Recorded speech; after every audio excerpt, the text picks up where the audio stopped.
Greetings and welcome to this week's episode of Municipal Focus. My name's Bob Hayes and I'm going to be your host for today's show. My co-host, Kevin Tocci, rumor has it he is in Washington, D.C. on assignment. So he should be back next week with some interesting tape to bring forward to the Hanson and Whitman residents. Today I have with me Steve Amico, who is the chairman of the Hanson Holiday Committee. And there's been a lot of discussion around what's going on in the Hanson Holiday Festival that happens on the Town Hall, because it appears to be a lot of different committees going on that are running holiday things this year in Hanson. So we thought we'd come forward and do this show to give the people of Hanson a snapshot, and the people of Whitman a snapshot of what's going on with the Hanson Holiday Festival and the dates and all. So I'm proud to have Steve Amico here with me. Again, he's the chairman, and he's going to give us a brief update on what's going on. Steve? Hi, Thanks Bob. for coming. How are you? Thanks for having me. Very good. We're moving forward. We had our final meeting before the actual holiday festival that we're having on December 17th, and it is from 5 to 7 at the Hanson Town Green. We will have fireworks. We'll go into more of it later, but we'll have fireworks, bonfires, local restaurants, a lot of different stuff for the activities for the kids. Steve, let's give me, if you can, and I know you've been on the committee for several years, and I've been on the committee for several years. In fact, I missed the last meeting. Because of me. Because you didn't tell me about the meeting, but that's okay. I should have paid attention at the last meeting, but I didn't. So consequently, how did it get started? Because you were initially on the very beginning, and then you got out for a little bit, and then you got back in. How did it start, and what was the thought process? And, a lot of people have been asking, because same thing with Winterfest in Whitman. It started 25 or 30 years ago, and it got some momentum. And Winterfest went on for many, many, many years. And then it kind of ended, and people were mad that it ended and said, oh, we to help. Give me a little background and talk about volunteers and what we need for volunteers and how we're going to keep it going and what you see in the future. Absolutely. Well, it started from an idea from a former selectman, Rich Flynn, and I were talking one day, and Rich decided that he wanted to do something like this. So him, myself, and the fire chief, decided that we were going to try to get something, and we kind of lured you into it, and a couple of other people. Yeah. And that's about 40 years ago, and we now have the fire chief, the police chief. We have local churches. The First Congregational Church this year is the first year that they're involved in it. Calvary Baptist Church, again, this is actually their second or third year that they're involved in it, but for the last 2 years they weren't involved in it because the church, I guess, broke up at one point in time, and some of the members stayed on the Hanson Holiday Committee. They went to the Well Church in Halifax, who helped us out 2 years in a row. And we also have the First Congregational Church in Hanson. So we have the First Congregational, and Calvary Baptist, who are really doing a lot for us this year, as well as the Hanson municipalities, the fire department, who's putting a lot of manpower into this, the Hanson Police Department, who is volunteering their time to do all the details, and the Hanson Highway Department, who are putting the lights on the tree, making sure the tree topper works, picking up all the trash afterwards, and doing everything they can to help. Now, Steve, for years, I know in the very beginning when we opened the town hall for the bathrooms and all that, wasn't there a specific group also in there watching what goes on? Yep. To keep track of what's happening in the town hall? Well, that's another group who is on my list of things to talk about, is the Boy Scouts, Troop 34. And they've done a wonderful job. They can't go around collecting money, they can't do things like that, but they can go around and make sure that everything is cleaned up. They can make sure that people are safe, as well as the police are there. But the Boy Scouts are there helping people, helping the restaurants to get all of their stuff in, and they also man the bathrooms inside the town hall, which is a huge help to us because we don't have to worry about any vandalism or people walking up the stairs and going through the town hall. Now, Steve, the night of the event, also, isn't there a DJ and there's music and there's caroling? Can we hit on that a little bit? Because I know a tremendous amount of the people every year. It's really gotten bigger and bigger and bigger. Last year was probably bigger than the year before. And if you remember the year it snowed and we were all worried about the fireworks. And it was one of the most beautiful fireworks displays with the white background of the snow that year. It started raining in the middle of the day and then it started snowing. And that was another pretty effective year. But can you get into that a little bit about what goes on? Sure. Well, what we're going to have this year is, again, we'll have a DJ who will be playing Christmas music and other music at the same time. Santa Claus will arrive and turn the Christmas tree on. Or, as some people want to call it, a holiday tree, but I'm still old-fashioned. I call it a Christmas tree. He'll come down, light the Christmas tree. There'll be photos with Santa, and the fire department is actually taking care of that. People are going to get a card. They'll be able to sign on, get their pictures.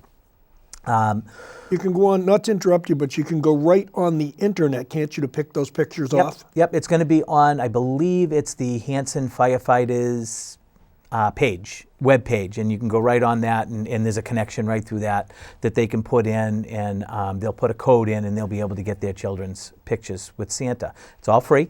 Everything is free. There was one year that we had to cut through the ice. I remember that. We couldn't get that far out. The Hanson Fire Department was out there with their chainsaws cutting the ice, and they got a lot of training that day too with the use of the saws and stuff. So that was kind of funky. We had to scramble and make sure that we had a fence to go up to block people off. We had to actually bring the whole festival closer to the street that year. But we also have, so this year we have the DJ, we'll have caroling from First Congregational Church, I believe it is, or one of the churches. See, the First Baptist or First Congregational, they're going to have all the children there to do caroling. They're going to be passing out 150 caroling books so that people can sing with them. Some local restaurants, and I'll go into that later on as to which restaurants will be there this year.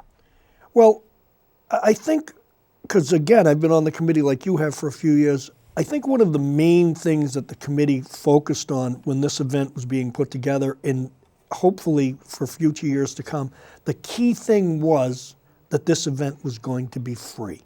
Totally 100% from the food to the DJ and to the caroling, every single thing at this event is free. By having an event free that has some cost to it, how do you raise the money? What do you do? Explain that to the people, because it's a lot of people, they're not used to a free event, because in today's world, everything comes with a price tag because it costs. Right. We have, this year, the price has gone up a little bit because the fireworks have gone up.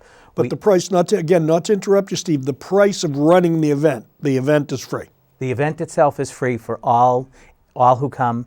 Doesn't matter whether they live in Hanson, they don't live in Hanson. They can come and enjoy the fireworks. They can enjoy the food. It does not cost them anything.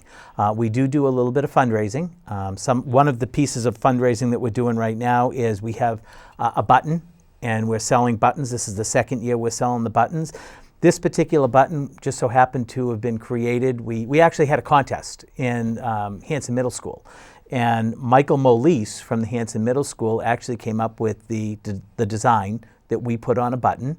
And Waka Clay from Hanson, again, another local company, was kind enough to make 300 of these buttons for us, free of charge. So every penny that these buttons generate go to next year's event. So we have 300 of them this year. We've pretty much sold out on a bunch. I think we have about maybe 140 left, 150 left of the buttons right now. I will be selling them this week, December 3rd, at the Hanson Indian Head School from 9:30 in the morning until around 6 o'clock in the afternoon. Basketball is going on, and we have the 4th grade league starting, so we're gonna sell the buttons right up there. The other funding that we get is we do get funding from the town of Hanson. We do get some money from the town of Hanson that was put into the budget a number of years ago for the fireworks, and donations. People want to make donations. We have an account at Rockland Trust. under the Hanson Holiday Committee. People can also send a donation if they wanted to mail a check off to the Hanson Holiday Committee. They could mail it to my house at 95 Stephen Street in Hanson, and I'd be more than happy to get it to our treasurer, and he'll make the deposit in there. But 100% of every donation goes towards the event. There is no one who gets paid. We're all volunteers, and we all do it because we love the town of Hanson. Good, good. Well, as the event gets closer and closer, and I know you talked about the buttons, but being the treasurer, I know that some of that button money is definitely going to this year's event because I know what's left in the account. But it's a good thing. It's a good event. It's brought people together in the town. They enjoy it. We've changed up a few things. I know that at different points in time we had talked about having hay rides and all different things, but it's a very time-effective event. You have to get in and get out because you don't know how cold the weather's going to be and what's going to happen. So I know that all comes into play when we're putting the event on. I know that there are police involved, there are fire involved. But talking about the policemen and the firemen, a lot of people, I've seen it on social media, and as much as people say social media has got its quirks, it does do good things for this type of an event. And a lot of people wanted to know when Santa was coming. And Santa is the day of the event, which is the 17th of December. Santa will be on the fire truck riding around the streets of Hanson, visiting different streets at different times. And again, if you want to find out where Santa Claus is that day, go onto the fire department website, and they have a GPS tracker that will tell you exactly where he is and when to be ready outside so he'll be on your street, because they have a lot of miles to go. The firemen do a fabulous job with that. And the young man who won the button contest, Steve, what was part of the go forward to want to win that contest? There was a prize, wasn't there? There was. Michael is going to be the Grand Marshal of the ceremonies of the festival this year. He'll be able to ride with Santa if he wants to all around the town. He'll also be able to come down with Santa and light the Christmas tree that we'll have. And that's going to be, that was his prize for doing that. So he's going to be our Grand Marshal this year. We've never had a Grand Marshal before, so he's the first. So it's another little feather in his cap for him. Talking about the Christmas tree, it's kind of an interesting story. The first year that the Christmas tree lighting was there, we brought a tree in, so to speak, and staked it down. Then the second year, we used a tree that was on the property. And this is the fourth year, I believe. And the tree that we're using this year was physically planted when the fire station was built. Right. And that was many years ago. Right. And this tree grew to be very, very large. Well, along the way, the fire department needed a new septic system, so the tree needed to be moved. Rather than cut down the tree, and Steve's going to tell you who did it, rather than cut the tree down, everybody got together and had the tree moved. How did that process go, Steve? There was a lot of people involved in that. Newcomb Tree was very much involved in that. They moved the tree, they dug the hole, they brought the tree over to the Hanson Town Hall green, and everyone was kind of nervous whether the tree was actually going to make it or not make it. And it seems to have taken very, very well.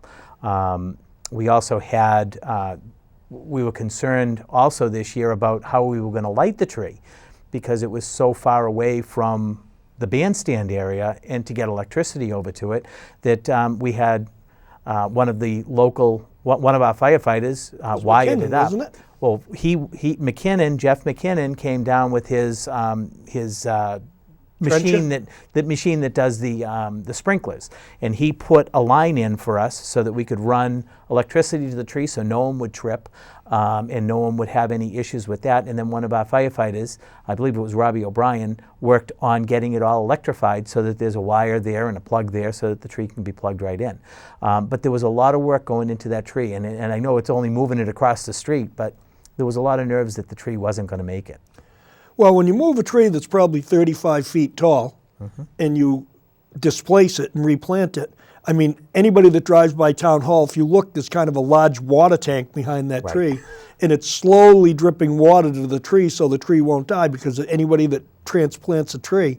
But the amazing part that I find amazing about the moving of a tree is you got a bunch of guys that are volunteers and some women involved in the town of Hanson with taking a tree from the fire department and bringing it and reusing it, and hopefully it's going to last for years and years and years to come right in front of the town hall. I mean, it pretty much doesn't get any better than that, because most of the people would have cut that tree down and just put another tree in. So it's amazing the resilience of good volunteers in a town, in a community like Hanson, how they did that. I'm really in awe over that. Well, I have to say this whole committee that's involved, and you know this as well, Bob, the committee that's involved in the Hanson Holiday Festival right now, we're all volunteers. This is not an appointed position by the Board of Selectmen or anyone else. Everyone who is doing this is a volunteer. The churches have all volunteered. Sullivan Funeral Home, Amanda Sullivan from Sullivan Funeral Home. Fabulous. Absolutely fantastic last year with the hats. She had the Santa hats and the elf hats. Great ideas come from that. All volunteers, yourself, myself, the police chief, the fire chief. We've had a couple of the police officers. Mike Bierce was this year's designee to do that with us. All volunteers. Hanson Highway, Kevin Dykes, always there to volunteer, willing to give a hand with anything. Matter of fact, he rewired with LED lights the tree topper this year because the old lights were all bad on it. Their own time, and they're spending their own time for the community that they love. It is amazing. Again, I hate to be redundant, but I think that they all need a pat on the back, because when you get an amazing amount of people together that can do volunteer work and do great things for the town, it's what makes little towns what they are. It's what gives that little town effect, so to speak, where people say, I want to live there. I want to live in this little town. I love coming home to this place. And whether it's the businesses, and Hanson doesn't have a tremendous business base, but a lot of them have come forward and given money or given time. You talked about Amanda Sullivan from Sullivan Funeral Home. Isn't there a GoFundMe page? Isn't there a way that people can donate right through the internet, whether it's the fire department one or, because we had a little issue with it. It is. If you go to the Facebook Hanson Holiday Festival Facebook page, you can go right onto there and you can use a GoFundMe page, and all of that money comes to the Hanson Holiday Festival. So that you can use the GoFundMe page right through that, or you can go on to GoFundMe.com and look up Hanson Holiday Festival, and you can find it through that. You mentioned the businesses. I would be remiss if I didn't tell you the restaurants that we have absolute confirmation on. This year we have Domino's, we have Meadowbrook, we have our staple, which is Mike's House of Pizza, and our other staple, which is Old Hitchin Post. And we also have, I think I mentioned Moe's, Moe's, Domino's and Moe's. Yes. I also want to mention that we also get a lot of donations from, we're getting coffee and hot chocolate donations from Dunkin' Donuts right across the street. And Shaw's donates waters and cookies. And Calvary Church this year is doing a baked goods, so there's going to be a lot of baked goods. There's going to be hot apple cider there, a lot of different stuff for people to taste. And again, it's the community coming together to host an event. Are they going to get anything out of it? They may get a patron. They may not get a patron. People are going to come and test their food, and they're going to show that they're part of the community, which is awesome. I believe the Whitman Amateur, is it Whitman Hanson Amateur Radio Club or Whitman? It's Whitman Hanson. Well, you know what? You're right. I'm not sure. I think it is Whitman. But they usually set up some sort of a display to show people how the different radios works. I know that Kevin Dyke's involved with that, and I know that Mark Vess is involved, and there's some other people. They set up a trailer. So there's quite a variety, ladies and gentlemen, of things and events going on at this particular evening. And we will be taking donations that night, and we also will be selling buttons that night to help take care of this year's event ending money, and to also start fundraising for next year, because I believe the total event runs somewhere in the vicinity of $4,500. This year, just the fireworks alone are going to be in the vicinity of about $3,800. Right. So I mean, it's something that, in this fireworks display that we're talking about, As a display, if you had it at the 4th of July, you'd be paying $25,000. Right. It's just at Christmas time. They even said to us, I remember the first year, you want to do what? Yeah. A fireworks display on a pond? They bring their own barge and they float it out. And Jerry Thompson, the chief, I know he always gets nervous if the pond's frozen or anything. Like one year they were out there and they had to cut the ice with chainsaws to float the barge out. So it was a large event. And, you know, everybody's there, everybody's doing their thing and trying to get this event. And we've had a tremendous, tremendous outpouring from the community that have come forward to the committee and said, we love this event. We want this event to grow. We want it to get bigger. And as you can see, it takes some planning. So, Steve, we've pretty much hit the event all we can, unless there's something I've missed that you really would like to talk about, because we've got a little bit more time. And maybe we'll go into a little bit of town stuff as we move forward. But parking for the event? Parking for the event will be, you can park over at Shaw's parking lot, you can park up at Indian Head School.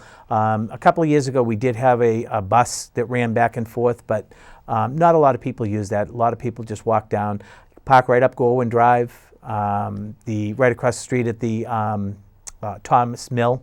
You can park over there. So there's a lot of parking areas that you can go. Even across the street at the Sunoco station, Ferries is usually pretty good because they usually close around 4, and he has no problem with people parking over there as well. And that would be on the corner of Winter Street, which I believe now is called Ferry's Corner. Ferry's Corner. It was dedicated to Mr. Yeah. Ferry, who was in his 90s, and he was a pilot in World War II. World War II. And everybody knows John Ferry and where Ferry's is. And right. His son is continuing the business on, which that's no surprise to anybody either. His son's a really good guy. And again, they're instrumental in helping donate money to this cause. It's a community cause, ladies and gentlemen, that is fun for the whole community. And again, all are invited. We hope that you can come. It's December 17th. From 5 to 7. 5 to 7, and the fireworks will go off at 7 o'clock. So, you know, we will have a nice display. And the people who do the display for us, I believe it's Atlas